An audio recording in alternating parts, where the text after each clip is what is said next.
Graça, paz e misericórdia da parte de Deus Pai, da parte do seu bendito Filho, nosso amado Senhor e Salvador Jesus. Amém? Amém. Eu fico até sem jeito, porque com essa apresentação e tudo que esse querido pastor tem falado de mim, eu fico constrangido, porque não sou nada disso. E eu mesmo disse para ele, olha, eu tenho assistido às pregações e lido as devocionais, e pensando o que eu vou falar lá, porque tem sido uma bênção tão grande, a igreja instruída, sei mais o que falar.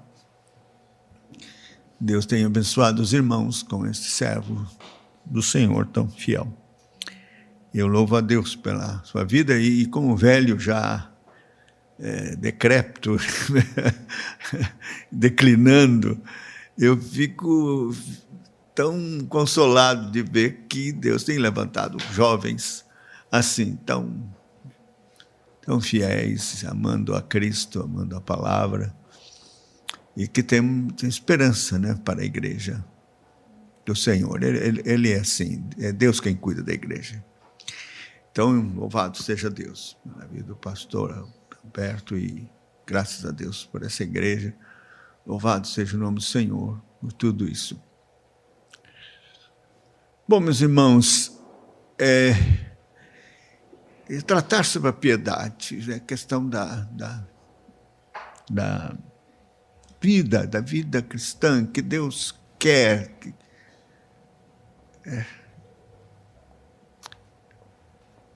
é algo essencial, fundamental. Entender e compreender isso, principalmente a razão, a raiz de tudo, como que isso acontece. E eu oro, então, para que, eu não sou nada, eu não tenho nada de mim mesmo, tão limitado e fraco, mas que Cristo, que é o profeta por excelência, os três ofícios do Senhor Jesus, os reformados insistem muito nos três ofícios do Senhor Jesus, profeta, sacerdote e rei, porque eles vão se manifestar, esses ofícios de Cristo, na igreja, em favor da igreja. Então, a Bíblia diz, sereis ensinados por Deus, porque Cristo é o profeta, ele vai ensinar. Então, eu quero que vocês olhem para Cristo, esperem de Cristo, de Jesus, nosso amado Salvador, que está vivo. É Ele quem governa a igreja, Ele quem pastoreia a igreja e Ele quem ensina a igreja. Então, Ele está aqui e Ele vai fazer isso. Toda glória seja para Ele. Toda glória. Não há homem algum. Cristo, Cristo, Cristo. Então, eu espero que esses dias nós possamos aqui ter uma visão de Cristo, uma revelação de Jesus. O nosso amor por Ele cresça, nós possamos sair daqui enamorados de Cristo, amando mais a Cristo, né? Disposto a glorificar a Cristo, e entender que a razão de viver, de respirar, é Cristo. E se acontecer isso, se pelo Espírito de Cristo a gente sair daqui amando mais a Cristo, então valeu a pena, valeu a pena. E é o que eu desejo isso, muito, muito mesmo. Tenho orado para que seja assim. Cada vez que eu fico mais velho e mais experimentado no trabalho, mais eu fico preocupado que não mais eu, mas Cristo, Ele seja tudo. Então eu gostaria de orar mais uma vez e pedir que o Senhor tenha misericórdia e nos ajude Ele me esconda atrás da cruz de Cristo e que Ele seja aqui glorificado. E fale através de mim, Ele ensine. Queremos aprender de Deus, então que Ele nos ensine. Vamos orar. Ó Senhor, nosso Deus, com temor e tremor, nos apresentamos diante de Ti, sabendo que não somos nada, não temos nada, e sem Cristo nada. Por isso, meu Deus, eu me coloco aqui. O Senhor quis que eu estivesse aqui. Tu me trouxeste. E, ó Deus, o tempo é tão curto, as oportunidades são tão poucas, e nós queremos aproveitar o máximo para te servir, para te honrar, para glorificar o teu nome, exaltar, falar de ti. Por isso eu quero pedir que o teu Espírito Santo nos conceda a graça de, pela palavra do Senhor, exaltarmos a Cristo aqui. Esse retiro, esse tempo que vamos passar aqui, segundo a tua vontade, seja a oportunidade do teu Espírito Santo apontar para Cristo, iluminar nossa mente para compreendermos mais de Cristo, abrir os nossos olhos para ver Cristo, espiritualmente falando, e que então Ele seja exaltado e glorificado. Tem misericórdia, Senhor, perdoa os nossos pecados, porque eles atrapalham. E nós lutamos muito, porque temos esse estorvo, pecado que tenazmente nos assedia e nos atrapalha nesta corrida da vida cristã e no serviço do Senhor. Repreende, Senhor Deus, tudo manifestação da carne, soberba, vaidade, Senhor. Em nome do Senhor Jesus, tira isso tudo de nós, pelo sangue de Cristo, não só perdoa, mas purifica, extirpa pela raiz todo o mal. E concede, Senhor, que sejamos instrumentos, meros instrumentos nas tuas mãos. Faz isso, Senhor, tem misericórdia, perdoa os nossos pecados. Visita-nos aqui, Senhor, surpreende-nos com a tua palavra e com a manifestação de espírito e poder no nosso meio. E Cristo seja exaltado, Cristo seja glorificado. E assim curamos em nome do Senhor Jesus. Amém. Antes de eu abrir a palavra de Deus, eu quero dizer o seguinte: na época da reforma, que Deus fez aquela coisa tão extraordinária e maravilhosa pela reforma, que foi uma ação graciosa, poderosíssima de Deus. A reforma protestante do século XVI foi um movimento eminentemente, essencialmente espiritual, uma ação poderosa do Espírito Santo, uma intervenção dos céus para operar de forma a restaurar a igreja do Senhor, que estava completamente perdida. E foi algo assim, extraordinário. Deus levantou homens, né, e iluminou pelo Espírito Santo, visitou com seu poder, sabedoria e graça, de uma forma gloriosa, que a mudança foi radical, extraordinária. E então o Papa ficou apavorado. Leão X ficou apavorado.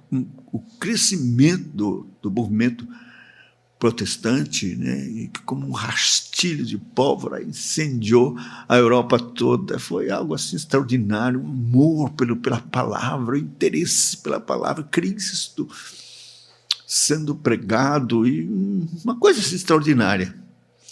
Então, o Papa, ele decidiu o seguinte, que se escolhesse um teólogo, filósofo da melhor estirpe, mais afamado, melhor, para contrapor esse movimento, que se levantasse para defender as doutrinas, os dogmas católicos contra esse movimento. Então foi escolhido um homem chamado Erasmo de Roterdã. Erasmo de Roterdã era um teólogo respeitadíssimo, filósofo, humanista. Ele inclusive, traduziu o Novo Testamento, traduziu o texto Receptus, foi assim, era um homem extraordinário. E o Papa, então, encomendou a ele que escrevesse e estabelecesse a doutrina católica em oposição ao protestantismo. E ele fez isso. Ele escreveu um compêndio, uma sistemática da fé católica.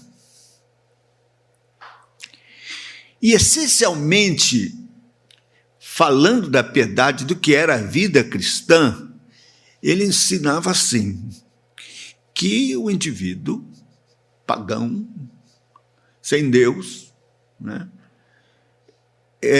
se apresentava diante da igreja e do sacerdote, que administrava o sacramento sobre esta pessoa do batismo, que tinha um poder extraordinário, ex opere operatum. Eles usavam esta expressão, que era dizer, no momento, desculpa, no momento em que era feito, no momento em que ele era administrado, que era assim, que o sacerdote aplicava a água batismal,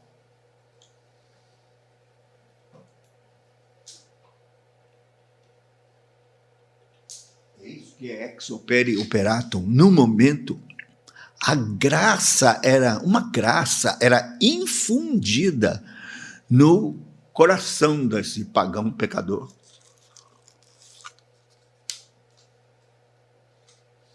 E aí, essa graça iria capacitar este pecador, agora cristão, a viver a vida de piedade e fazer boas obras, obras chamadas meritórias, que juntamente com o que Cristo fez, juntando as duas coisas, iriam promover a vida de piedade e a futura salvação. Poderia, eventualmente, não conseguir alcançar o ideal para a salvação de obras. Então, ele não iria diretamente para o céu, ele iria para o purgatório. Era um lugar intermediário onde ele teria que ficar e, então, teria que purgar ali seus pecados o tempo que fosse necessário, no fogo, para depois ir para o paraíso. E que obras dos que ficaram na igreja, intercessão, oração, missas, tal, poderia ajudar a apressar ele ir para o paraíso. E daí ensejou que o Papa, que queria construir a Basílica de São Pedro, instituísse a indulgências. Isso. Porque indulgência era o seguinte, Muitos santos viveram e praticaram as obras meritórias, que ultrapassou o que era necessário. Então, o saldo ficou no tesouro da igreja. E fica lá guardado. E quem tem a chave dos tesouros da igreja é o Papa. Ele pode abrir esse lugar do tesouro e tirar essas obras e dar para quem ele quiser. Então, ele inventou as indulgências, isto é, o Papa assinava essas indulgências, quer dizer, eu abro a porta dos tesouros da igreja, das obras de saldo que sobraram, para que você possa direcionar estas obras para o seu parente ou querido que está no purgatório. Você paga, e aí Tetzel dizia, quando caía a moeda, tilintar no saco lá da igreja, imediatamente a alma pula do purgatório para o paraíso. Então o Tetzel ainda fazia teatro para comover as pessoas a comprarem essa indulgência que dava esse poder. Tinha gente que comprava para poder pecar, já sabendo que ia ter esse crédito, né, de perdão e tudo.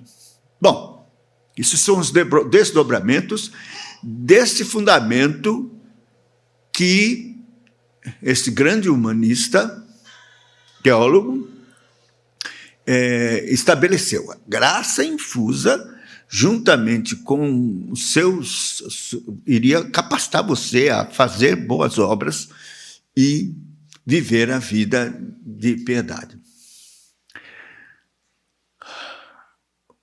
Bom, Deus levanta João Calvino, um homem de Deus, um reformador, que se deparou com isso e ele, claro, examinando as Escrituras, viu que estava totalmente equivocado.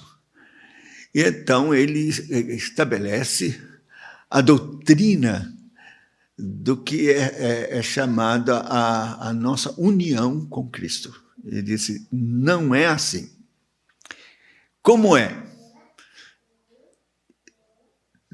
Não tem nada de graça infusa que capacita você a fazer boas obras e assim, juntamente com o que Cristo fez, você conseguir salvação. De jeito nenhum. O que consiste esta doutrina da nossa união com Cristo, que é a base para a piedade, a vida de piedade? É a nossa união com Cristo. Consiste no seguinte: Deus, com a salvação em Cristo, Ele não quer absolutamente que você viva a sua vida cristã em sociedade com Cristo. De jeito nenhum. Sabe por quê? Esse ranço católico existe na igreja evangélica ainda hoje, de que a vida de piedade é a nossa sociedade com Cristo. Nós, junto com Ele, vamos viver a vida cristã. Assim, somos sócios de Cristo e com Cristo nós vamos viver esta vida cristã. Nós e Ele. Então, aquelas ideias, Cristo vai me ajudar e eu vou conseguir, vamos viver assim, eu vou ser vitorioso, se Cristo comigo, eu quero Cristo comigo para me ajudar, a fim de que eu possa vencer, viver, Ele vai me abençoar, eu quero Cristo para me abençoar. E estar comigo e me ajudar, vamos caminhar juntos, totalmente fora. Cristo não quer que você seja sócio dele. Cristo quer lhe matar, acabar com você.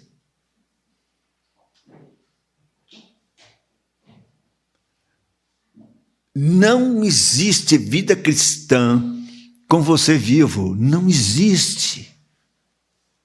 Não existe. Então, Calvino vai mostrar que se você não morrer, não for unido a Cristo e ser acabado, destruído, e sobrar Cristo, não vai ter vida cristã, você não vai conseguir nada. Então vamos começar com Marcos, no capítulo 9.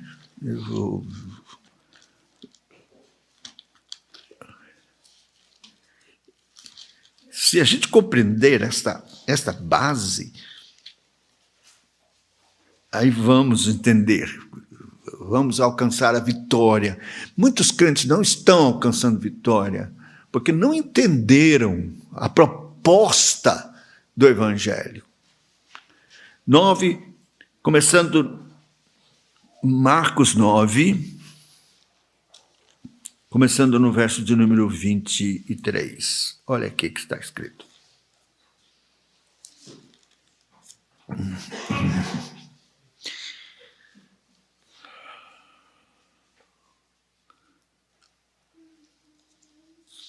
Não é isso não, espera aí. Lucas 9. Toca a velhinha.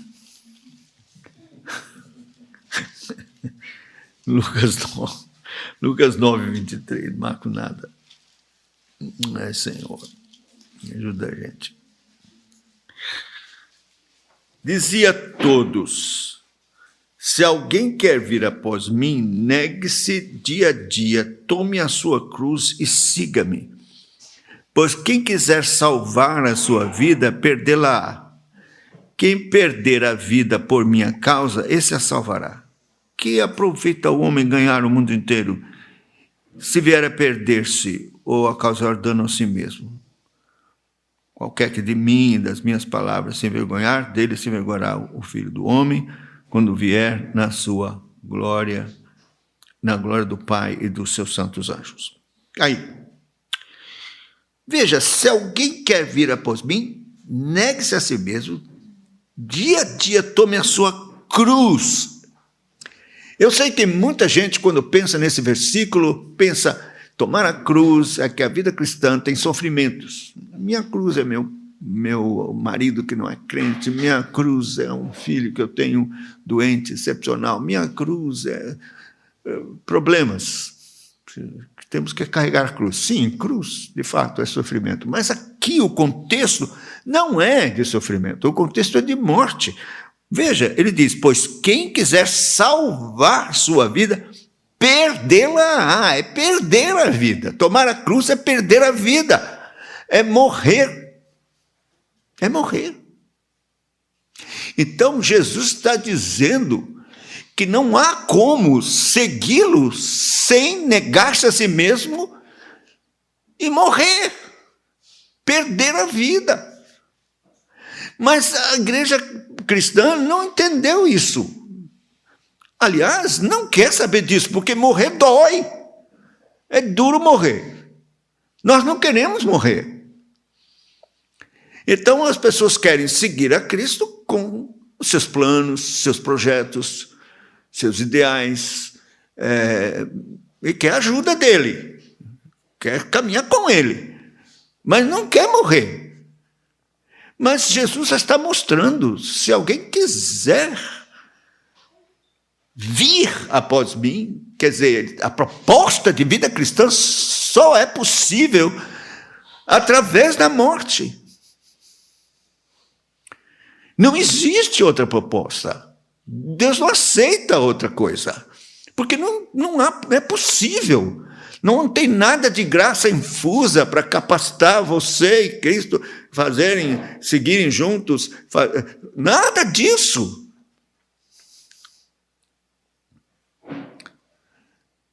A solução é nossa união com Cristo na cruz para morrermos. E perdemos nossa vida. Você tem que morrer. Morrer para você mesmo, morrer para os seus planos, para os seus ideais, morrer para qualquer desejo, proposta, morrer. Daqui em diante, eu não tenho mais minha vida. Eu perdi para salvá-la. Perdi tomando a cruz, morrendo com Cristo. Veja, o Senhor Jesus ensinou este princípio lá em João, no capítulo de número 12. Vamos ver se eu acerto agora. A partir do verso 20. Diz assim: ora, entre os que subiram para adorar durante a festa havia alguns gregos. Esses, pois, se dirigiram a Filipe, que era de Betsaida, da Galileia, e lhe rogaram: Senhor, queremos ver Jesus. Filipe foi dizê-lo a André, e André a Filipe, e comunicaram a Jesus. Respondeu-lhe Jesus: é chegada a hora de ser glorificado o Filho do Homem. Em verdade, vos digo, se o grão de trigo caindo em terra não morrer, fica ele só, mas se morrer, produz muito fruto. Vamos imaginar a cena aqui, né? Jesus está chegando, o fim. Isso deve ter acontecido na quarta, quinta-feira. Quinta ele seria preso, né? Então, Jerusalém estava cheia, porque estava chegando a Páscoa. E muitos prosélitos se vieram.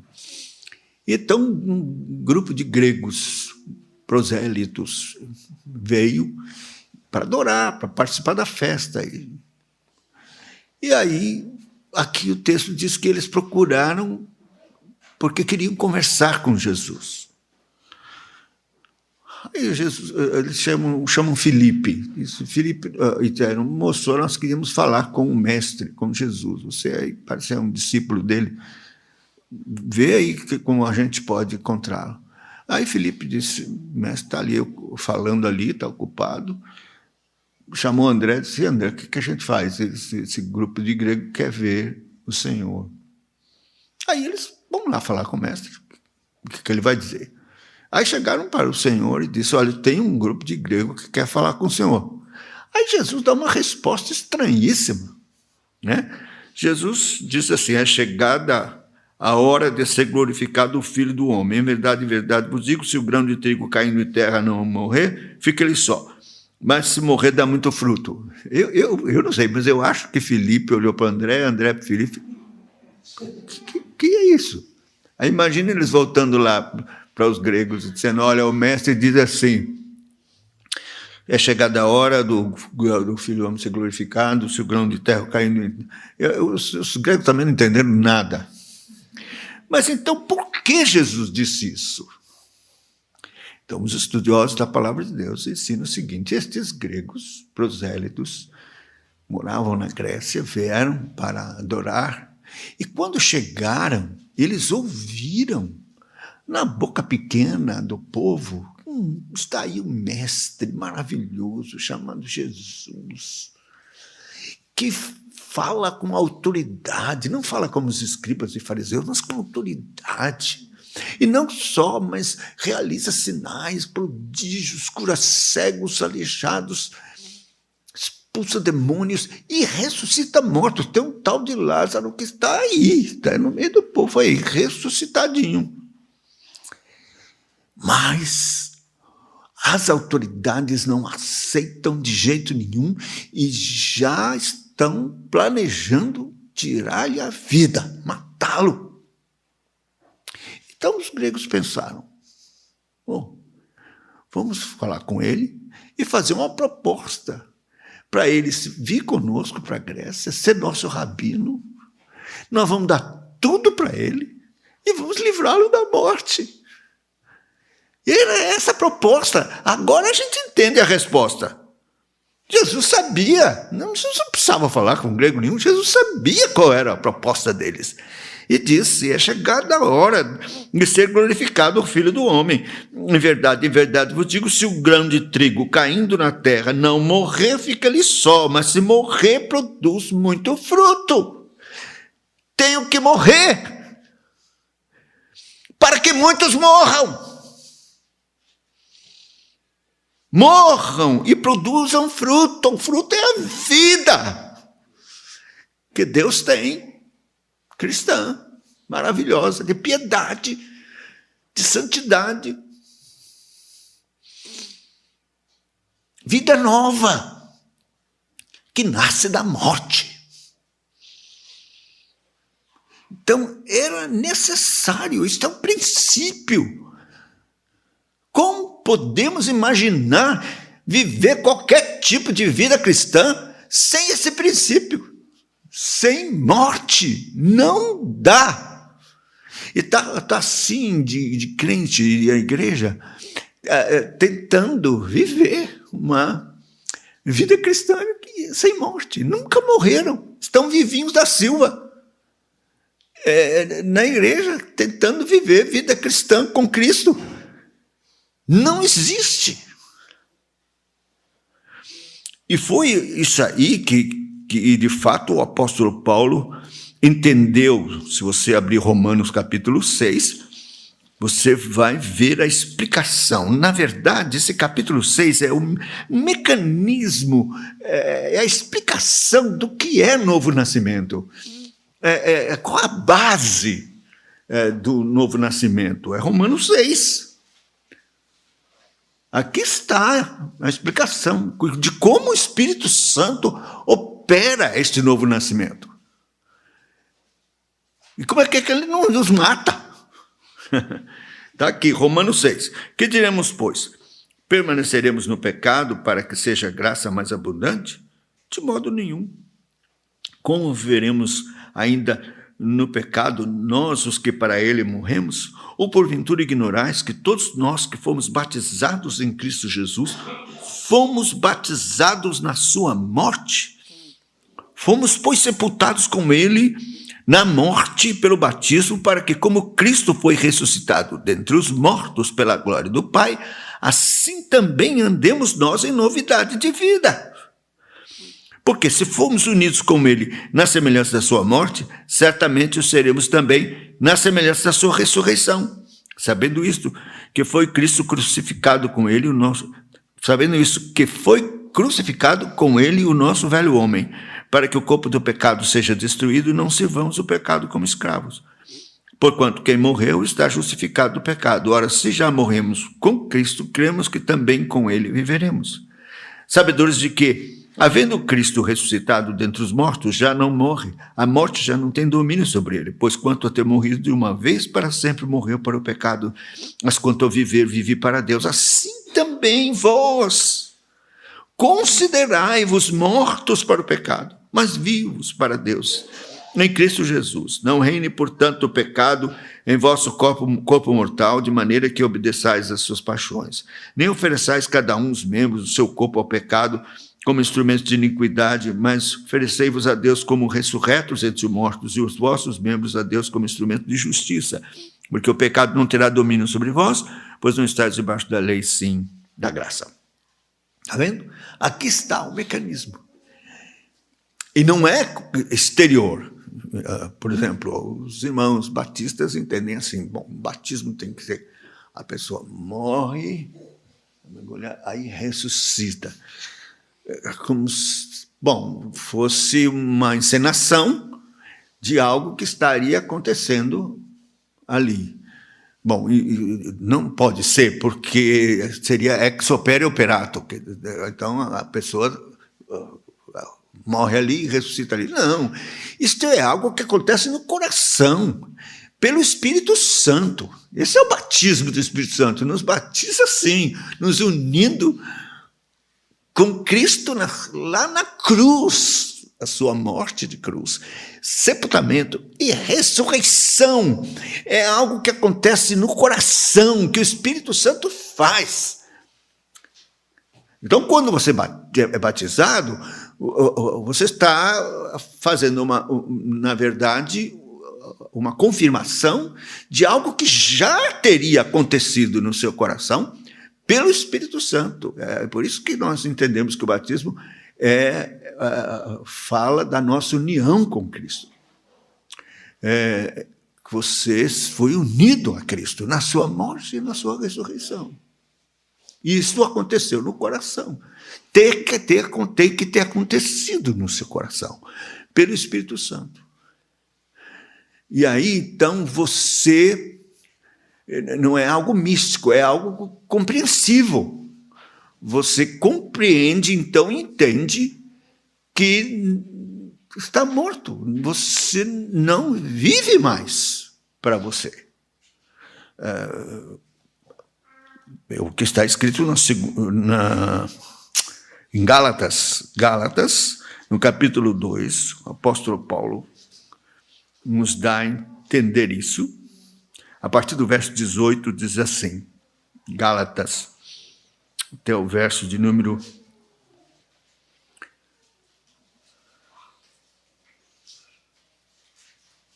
21, 18 a 21. Gálatas 2, 18 a 21. Porque se torno a edificar aquilo que destruí, a mim mesmo me considero transgressor. Porque eu, mediante a própria lei, morri para a lei, a fim de viver para Deus.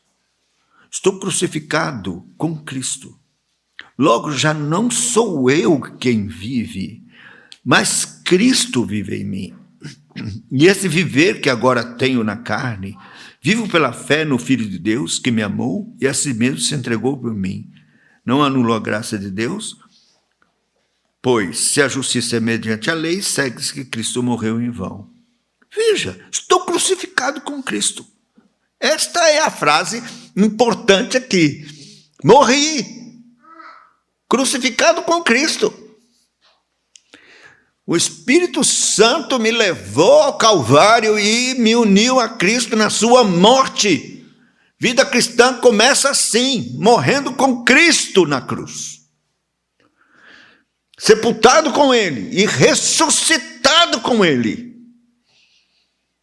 Já não sou mais eu quem vivo, mas Cristo vive em mim. Já não sou eu quem vive, mas Cristo vive em mim. Então não tem sociedade não. Você morre e agora Cristo vive em você ou não. Ou você não morreu e você está vivo da Silva e Cristo fora. E você jamais vai ter vida cristã vitoriosa, de piedade, que de fato agrada a Deus, e que é a vida que Deus tem preparada, se você não entendeu, não compreendeu, que tem que abrir mão da sua vida, fazer uma entrega total e considerar-se morto, como diz o apóstolo Paulo lá, que nós lemos em Romanos 6, no verso 11. Considerai-vos, pois, mortos. Isso é pela fé, esse considerar-se. Compreender isso. E olha, isso é feito pelo Espírito Santo. É o Espírito Santo quem abre o seu entendimento, coloca isso na sua mente e você compreende, entende. E entende que a partir daí você não respira mais para você. Todos os seus planos, projetos, desejos que você tem, você vai colocar aos pés de Cristo. E vai dizer, é a vontade dele? Faço. Não é? Não faço. Vai glorificá-lo? Faço. Não vai? Não faço. Não tem mais jeito de eu dar um passo na minha vida se não for por Cristo, para a glória de Cristo, em Cristo somente. Que eu não tenho mais vida, perdi. Agora Cristo. Cristo. Então, a compreensão disto é o Espírito Santo quem dá, pelas Escrituras. Eu estou pregando aqui, falando, e eu quero crer que o Espírito Santo está falando ao seu coração. Você tem que sair daqui, se ainda não entendeu isso, compreendendo isso. Eu vejo, por exemplo, jovens, muitos jovens. O que eu vou fazer? Que profissão que eu vou seguir? Aí, hoje, todo mundo faz um teste de mercado. O que é que vai dar mais dinheiro? O que é que vai... Né? Geralmente, os cursos que dão mais dinheiro, que tem nome e tal, é o que é mais difícil, né? Fazer vestibular para medicina, que todo mundo quer ser medicina. Ganha dinheiro mais fácil e tal, tem prestígio, e essas coisas, né? Isso enche aos olhos dos jovens. Mas se você morreu com Cristo, não tem nada de teste de mercado, não. É joelho no chão, dizendo o que é que eu tenho que fazer, que é para a tua glória, que o Senhor tem para mim, porque já não vivo mais para mim. E se de fato Deus quer que você seja um médico, você vai ser para Cristo. Você vai exercer como um sacerdócio para a glória dele. Isso. Entender que você é Cristo exercendo a medicina, ou ensinando matemática, geografia, o que for que você for fazer no computador, será para Cristo, não como para homens, mas para Cristo, não para agradar homens. Se você quer agradar homens, então você não é servo de Cristo. Então, entender que isso é morrer e viver para Cristo. Veja 2 Coríntios. Entenda isso. A partir do capítulo 4, ele já aponta isso a partir do verso de número 10. Ele está falando de sofrimento, então diz assim, 2 Coríntios 4:10, levando sempre no corpo o morrer de Jesus, para que também a sua vida se manifeste em nosso corpo. Porque nós que vivemos somos sempre entregues à morte por causa de Jesus, para que também a vida de Jesus se manifeste em nossa carne mortal. Está vendo? Se realmente você morreu, então a vida de Jesus vai se manifestar na sua carne mortal. De outra sorte não vai, não. De outra sorte não. Se você está vivo da Silva, a vida de Cristo não vai se manifestar na sua carne. Só vai se manifestar se você morreu.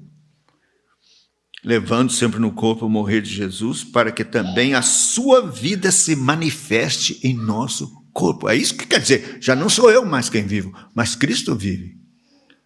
É a vida de Cristo se manifestando na sua carne, no seu corpo.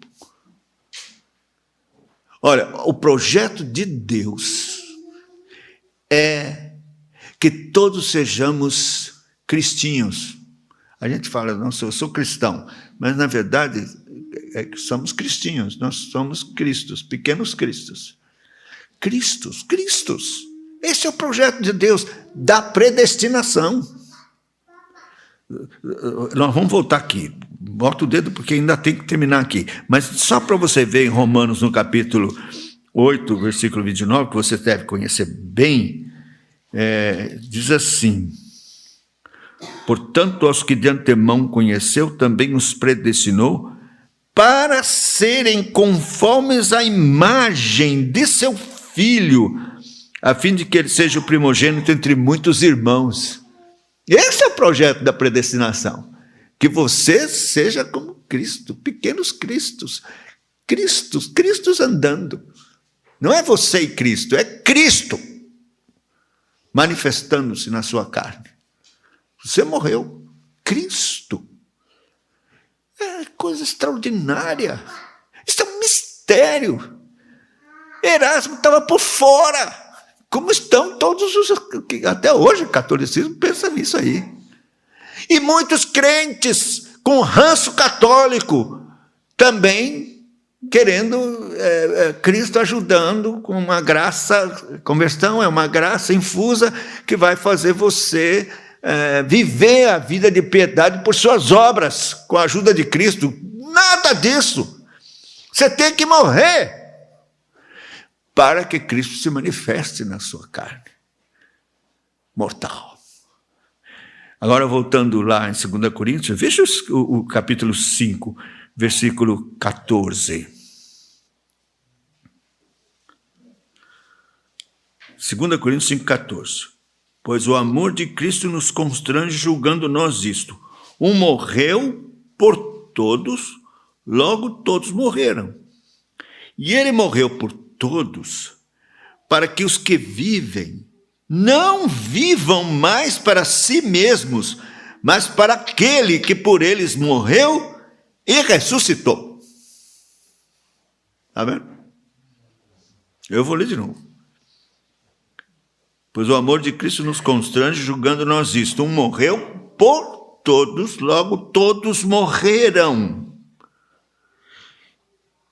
E ele morreu por todos. E ele está falando de todos aqui, são os eleitos. Ele morreu por todos, para que os que vivem não vivam mais para si mesmos, mas para aquele que é Cristo, que por eles morreu e ressuscitou. Ele morreu por todos, para que os que vivem não vivam mais para si mesmos, mas para aquele que por eles morreu e ressuscitou. Não tem outra proposta de piedade. Não existe. Só essa aqui. Então nós vamos falar de piedade, está aqui a base. Sem isso não adianta nem prosseguir. Essa é a proposta do Evangelho. Se alguém quer vir após mim, negue-se a si mesmo. Tome sua cruz, perca a sua vida, morra. E você vai achar a vida de piedade, a vida verdadeira, a vida vitoriosa em Cristo Jesus. A vida que Ele tem como fruto e resultado do trabalho penoso da sua alma. Um dos textos mais gloriosos é esse. Vamos abrir lá. Eu ia terminar, mas Isaías 53, veja o verso de número 11. E aí você vai fazer o seu próprio teste. Verso 11, de Isaías 53.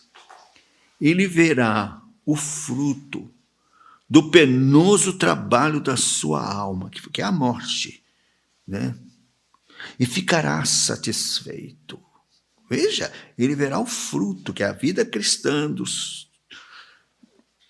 por quem ele morreu, do penoso trabalho da sua alma, e ficará satisfeito. Cristo satisfeito, feliz. O meu servo, o justo, com o seu conhecimento justificará muitos, porque as iniquidades deles levará sobre si. Quer dizer, a morte de Cristo não foi em vão. Ele não derramou uma gota do seu sangue em vão. A cruz não é uma opção de salvação. A cruz salva. Então, todos por quem Cristo morreu, vão morrer. E vão viver porque ele viveu. E vão experimentar essa vida maravilhosa nele. E ele ficará satisfeito, ele está satisfeito. Então, se isto não ocorreu com você, e você é um eleito, vai ter que ocorrer. Uma hora vai ter que acontecer. Porque Cristo não vai ficar insatisfeito. Eu morri por ele, mas não adiantou nada. Não. Ele vai ficar satisfeito. Então, eu espero, pelo Espírito Santo, que, de fato, isso aconteça na sua experiência, para que você possa ter a vida de piedade que Ele tem para você. É uma vida gloriosa, vitoriosa. Vitoriosa. Deus não quer essa vidinha espiritual, sobe e desce, levanta e cai, se arrastando espiritualmente. O diabo levando você na coleira e vida de prática de pecados. Não, de forma alguma. A morte de Cristo não foi para esse tipo de vida. A morte dele tem um fim vitorioso que faz com que a sua alma fique satisfeita. Você morrendo para você mesmo e vivendo por Cristo, para a glória dele. Não é sem pecado, porque nós lutamos com nossa carne até o final, mas vitoriosos. Nunca mais o pecado terá domínio sobre vós. Não está debaixo da lei, mas da graça. Que o Senhor nos abençoe. Vamos orar. Senhor Deus, nós queremos uma vida de piedade vitoriosa e santa, que de fato dignifique, honre e glorifique o teu nome e a obra que fizeste por nós na cruz. Senhor, não queremos desonrar o Senhor. Não queremos ouvir aquela palavra: homens, até quando tornareis minha glória em vexame, amareis a vaidade, buscareis a mentira. Também que Deus distingue para si o que é para ele piedoso. Não queremos ouvir aquela palavra que diz: por vossa causa o meu nome é blasfemado entre os gentios. Não queremos ouvir isso. Não, Senhor, queremos viver a vida vitoriosa de piedade santa. E então, ensina-nos, Senhor Deus, este caminho. Ajuda-nos a compreender e considerar-nos mortos, porque já morremos. Isto é um fato já consumado na cruz e na ressurreição. E queremos que o teu Espírito opere no nosso coração, de modo que pela fé venhamos a experimentar esta bênção, de modo que venhamos a viver não mais para nós mesmos, mas para aquele que por nós morreu e ressuscitou. Para Cristo, somente para Cristo e para a sua glória. Faz isto, Senhor, tem piedade de nós, esta é uma obra do Senhor, mas nós queremos exercer esta fé e nos considerar mortos. Hoje, a partir de agora, ajuda-nos, em nome de Jesus. Amém.